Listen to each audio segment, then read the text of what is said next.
Another way I could write an annotation is for something like this. I could say total pages is an integer. That's true.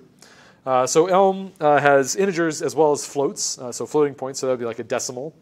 Also Booleans, so is active, bool. That works. Here's how we can annotate functions. So I can say the function round goes from a float to an int by rounding it off. There's also floor and ceiling, which have the same type annotation. There's the not function, which we saw earlier, that takes true and turns it into false or vice versa. That's bool to bool. The arrow basically says, here's what I'm taking in, and then here's what I'm returning.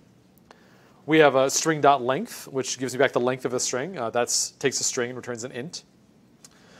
We can also do record types in our annotations. So this kind of demonstrates that why Elm has this different syntax for colon and equals. If you see these like kind of stacked up like this, colon is used for types in Elm, whereas equals is used for values.